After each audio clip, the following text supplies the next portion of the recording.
Oi, pessoal. Meu nome é Ticiana Marques de Reis. Eu sou médica assistente, da neurologia do HC. Eu sou atualmente responsável pelo laboratório de líquor lá do HC e pelo ambulatório de neurologia tropical, que vocês estão convidados a conhecer também. A nossa disciplina, de neuroinfecções, ou seja, de infecções do sistema nervoso central, ela engloba vários temas. Eu vou tentar gravar as aulas de forma separada para ficar um pouquinho mais fácil e didático para vocês, e fico completamente à disposição, tá, para vocês entrarem em contato comigo por e-mail, lá no laboratório, para retirar qualquer dúvida, sanar qualquer questionamento, e contem comigo sempre. Então, eu vou começar falando de um tema bem amplo. Eu vou pegar os principais agentes infecciosos, das meningoencefalites, de uma forma geral, tá? Aqui a gente não pode deixar de falar das barreiras, tá? A gente tem a barreira hematoencefálica, a mais conhecida, que é justamente um sistema de proteção que impede que as substâncias, que são potencialmente prejudiciais, evitam que essas substâncias penetrem no tecido cerebral propriamente dito. Por isso que é hemato, do sangue, encefálico, ou seja, para dentro do parênquima cerebral, tá? Pelo fluxo sanguíneo. Já a barreira hematolicórica, elas se complementam, tá? Ela tem um mecanismo semelhante de proteção, mas é proteção do líquor propriamente dito, que é o fluido cérebro-espinhal ou líquido céfalo-raquiano, a partir do sistema do sangue periférico, para que não entre em contato para que o líquor não seja exposto a essas substâncias potencialmente nocivas, tá? Aqui é um desenho bem legal, mostrando, que aqui BHE é a barreira hematoencefálica, que ela é composta, pelas células endoteliais que revestem os vasos sanguíneos, e essas células da glia. Aqui, logo abaixo da membrana basal, a gente tem essas células endoteliais. Vocês veem que elas estão se sobrepondo, fazendo que haja uma oclusão, então, essa junção ela é oclusiva, de forma a impedir a passagem livre dessas substâncias potencialmente nocivas, tá? Então, aqui é um vaso capilar e a característica do endotélio desse vaso na barreira hematoencefálica. E aqui nesse outro, aqui mostrando a célula endotelial, e esse outro é um vaso capilar comum, que não compõe a barreira hematoencefálica propriamente dita, tá? Então, dentro do capítulo das meningites ou meningoencefalites, a gente tem que falar das meninges, que são as membranas afetadas por esses agentes infecciosos, que são, então, a mais externa e mais espessa, que é a pacmeninge, que é a dura mater, e a leptomeninge, que é a aracnoide, a intermediária, e a pia mater, que é a mais fininha, que ela recobre todos os sulcos, ela vai na intimidade dos giros e ela contorna toda, ela está intimamente relacionada. Isso aqui são expostos, são espaços virtuais, propriamente ditos, tá? Em última análise, eles ficam aumentados, por exemplo, se você tem um sangramento, por exemplo, abaixo da dura mater, um sangramento subdural, mais externamente, epidural ou peridural. Subaracnoideu, abaixo da aracnoide, tá? Então, são termos, cunhados, e aqui a aracnoide e a pia mater são a leptomeninge e a dura mater é a pacmeninge. Então, são esses envoltórios aqui do sistema nervoso que vão ser afetados pelas meningites, Então, é a inflamação desses envoltórios que constituem, então, as meninges que vão dar origem às meningites, sejam infecciosas ou não infecciosas, tá?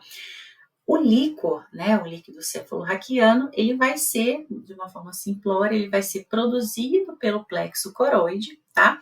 Cair, então, no espaço do aracnoideu, o fluxo, enfim, e ele vai ser reabsorvido pelas vilosidades ou granulações aracnoides, tá?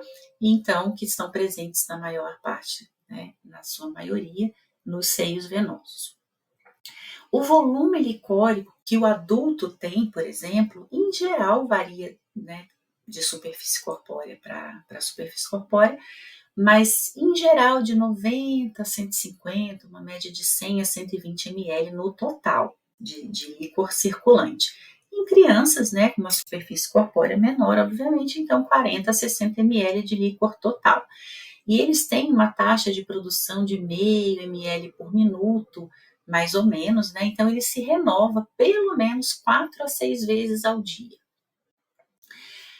A gente tem algumas indicações de punção lombar, né? A mais conhecida que a gente se depara na nossa formação no começo é infecção em geral do sistema nervoso central, seja meningite, encefalite, mielite, né? Que é a inflamação por infecção ou não da medula espinhal.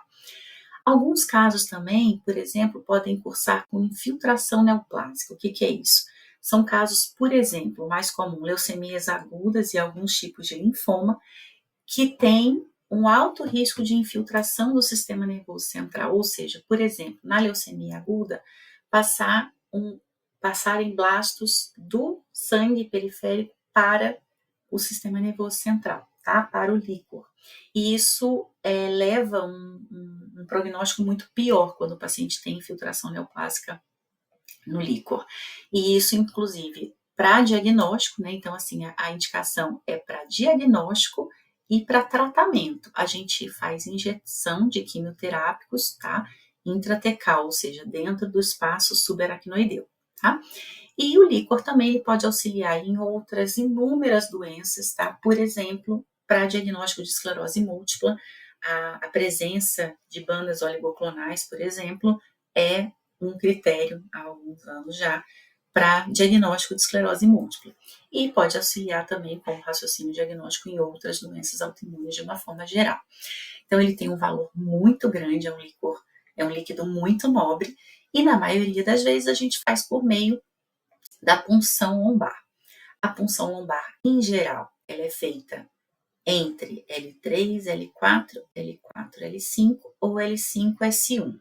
Por quê? Aqui vocês veem o finalzinho da medula espinhal, ao cone, né, que em geral no adulto termina entre L1 e L2, tá? Então, por segurança, já que aqui a gente só tem as raízes da caldequina que estão soltas, então se a gente encostar a agulha ali, não vai ter chance de dano como se fosse, né, aqui na medula, a gente nunca pode puncionar mais alto. Então, a gente faz a punção geralmente de L3 para baixo, tá? L3, L4, L4, L5 ou L5, S1. Numa visão por cima, né, a gente vê o paciente está deitado aqui em decúbito lateral direito, em posição fetal, né, ou seja, bem dobrado, para que justamente os processos espinhosos, que geralmente estão sobrepostos na posição ereta, para que eles se afastem e a gente então consiga entrar no meio dos processos espinhosos, entre um processo espinhoso e outro. Como eles têm uma direção oblíqua, no sentido crânio-caudal, em geral, o examinador, o licorista, ele faz a punção direcionada cranialmente, né, de uma forma oblíqua, direcionada aqui mais ou menos, uma referência anatômica geral, mas isso é individualizado, em direção à cicatriz umbilical. A partir daí, a gente passa pelos todos os trajetos, né, e rompe as membranas e chega no espaço subaracnoideu, né, depois do ligamento amarelo. Então, em geral, é isso aqui que a gente faz, uma anestesia local. Aqui, a nossa referência aqui seria a crista.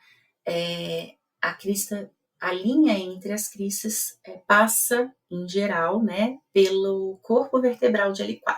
Tá? Então, a gente faz um para cima ou um ou dois para baixo. Então, em geral, lombar, mais de 99% dos casos. Suboccipital, eu coloquei aqui um asterisco, porque em alguns casos a gente faz assim, só a título de curiosidade, porque pode ser que alguns alunos vejam esse tipo de punção lá, mas é punção de exceção, justamente porque é uma punção da cisterna magna, então ela é muito mais arriscada por conta da proximidade do bulbo, né, ela está posteriormente ao tronco cerebral, e pela relação íntima com algumas variações anatômicas de vasos, tá? Da base do crânio. Mas a gente faz caso não seja possível fazer no nível lombar.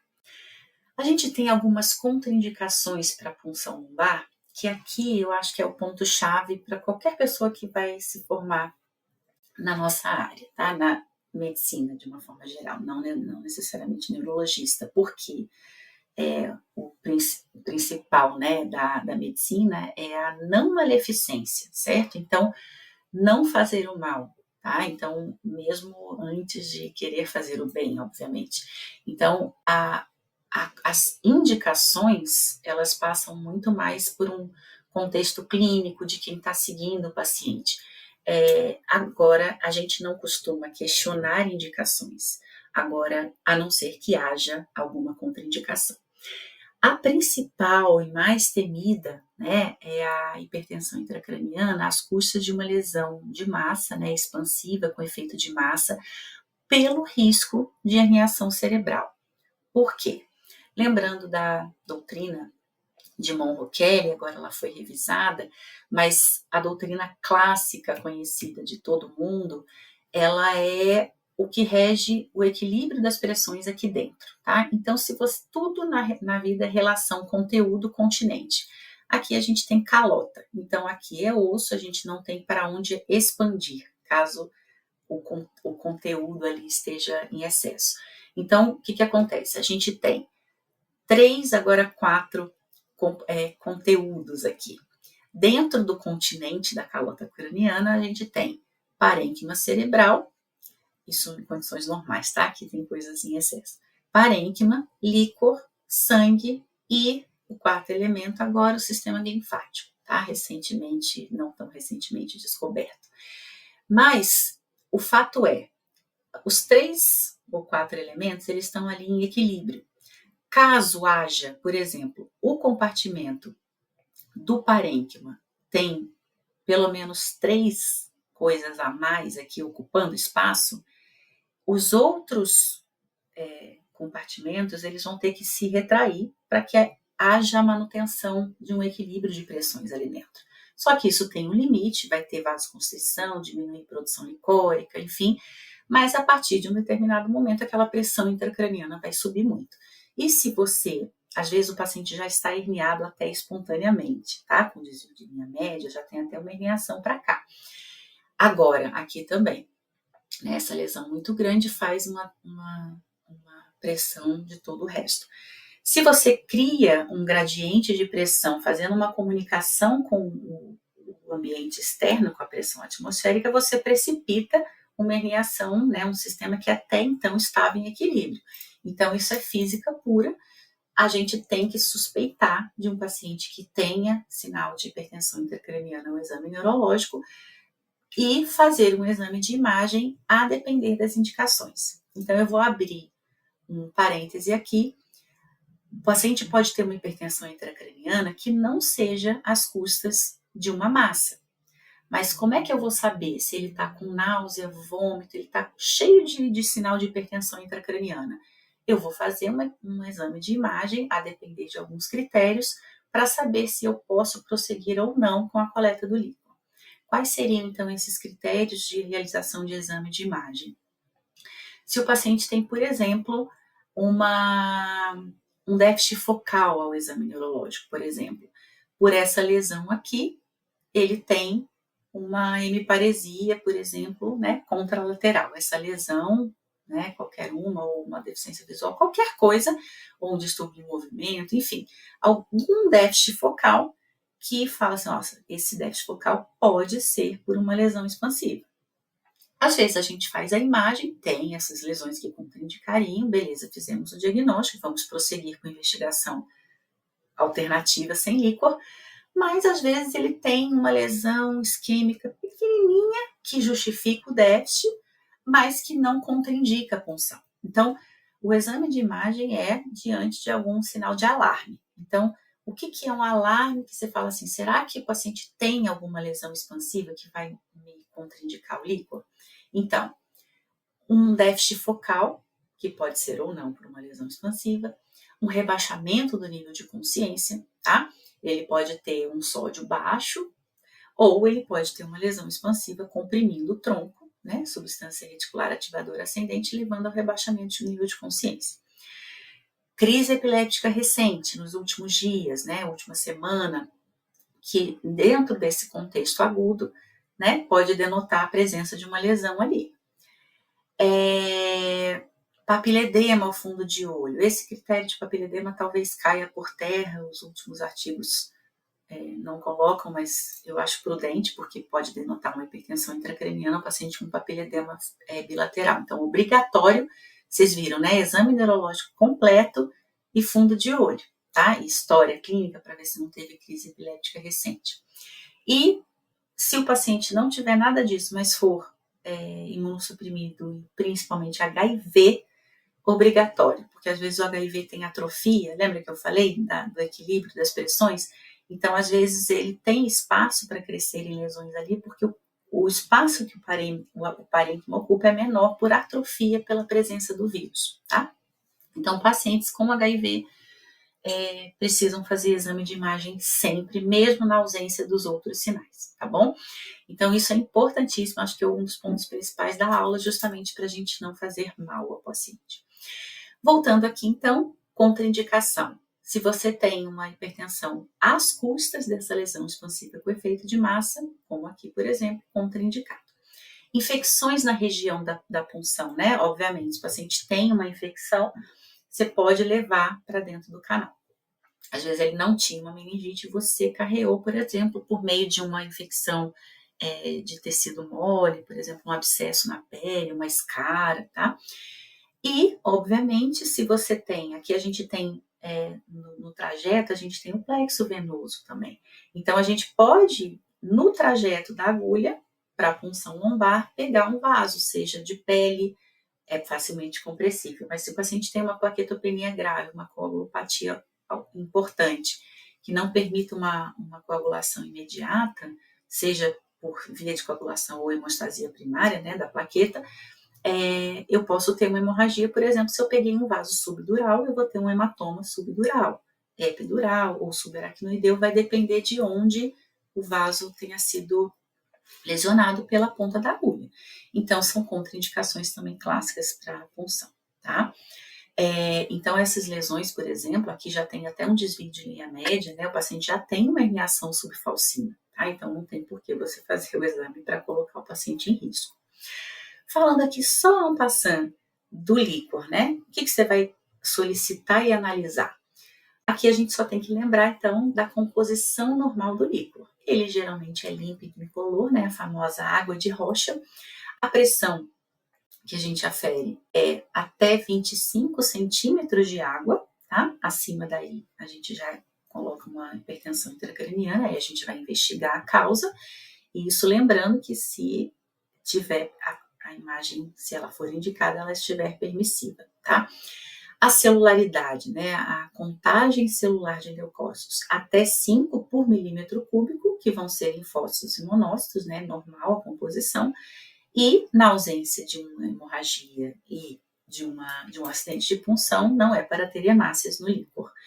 As proteínas, o nível até 45 por miligramas por decilitro, e claro que se você tiver um acidente de punção, além das hemácias, você pode detectar um aumento de proteína se tiver acidente de punção, justamente porque você carreia, né, sangue, e o sangue é muito rico em proteínas, inclusive a gente dosa a proteína em gramas, né, no sangue.